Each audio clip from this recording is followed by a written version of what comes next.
بسم اللہ الرحمن الرحیم ایاک نعبد و ایاک نستعین۔ السلام علیکم دوستو اینڈ ویلکم بیک ٹو سنیا پاکستان چینل۔ تو آج ہم بات کریں گے سلمان اکرم راجہ کی اس ٹویٹ کے بارے میں جس میں انہوں نے آئینی ترامیم کا اصل مکروہ شکل میں پاس ہونے کو ایک قومی سانحہ قرار دیا۔ ان کا کہنا تھا کہ خبر ہے کہ آج آئینی ترامیم اپنی اصل مکروہ شکل میں قومی اسمبلی اور سینٹ سے پاس کرا لی جائیں گی۔ یہ ایک قومی سانحہ ہوگا۔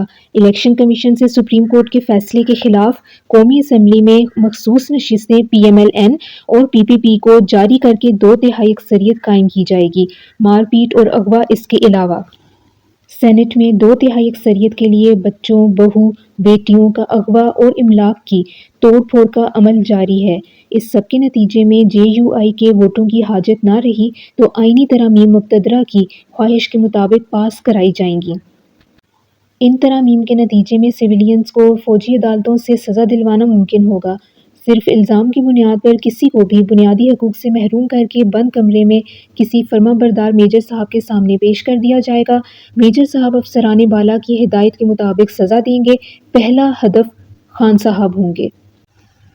سپریم کورٹ سے چھین کر آئین کی تشریح اور عمل درآمد کا اختیار ایک نئی قومی آئینی عدالت کے سپرد کر دیا جائے گا۔ اس عدالت کے پہلے چیف جسٹس کا تقرر موجودہ وزیر اعظم کے ہاتھ میں ہوگا۔ دیگر پہلے ججوں کے نام چیف جسٹس دے گا۔ یوں یہ عدالت موجودہ حکومت اور مقتدرہ کی جے پی عدالت ہوگی۔ اس نومولود جے پی آئینی عدالت میں مقرر ججوں کی ریٹائرمنٹ کی عمر 68 سال ہوگی۔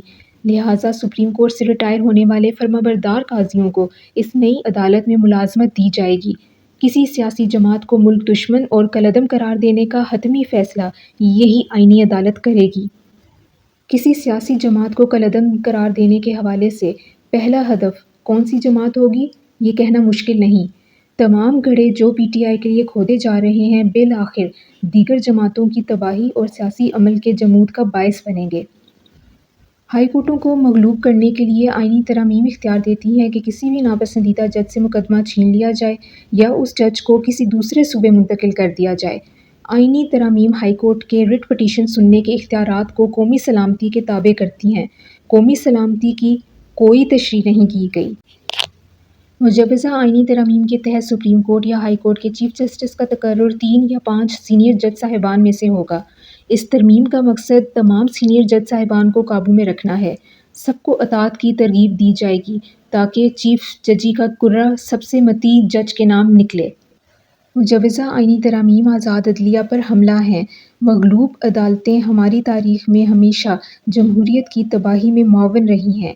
آج کی رات اور طلوع ہونے والا سورج ہمارے بنیادی حقوق اور عدالتی آزادی کے زوال کا پیغام تھامے ہیں۔ آزادی انہیں ملتی ہے جو آزادی کے لیے آواز اٹھانے کا دم رکھتے ہیں۔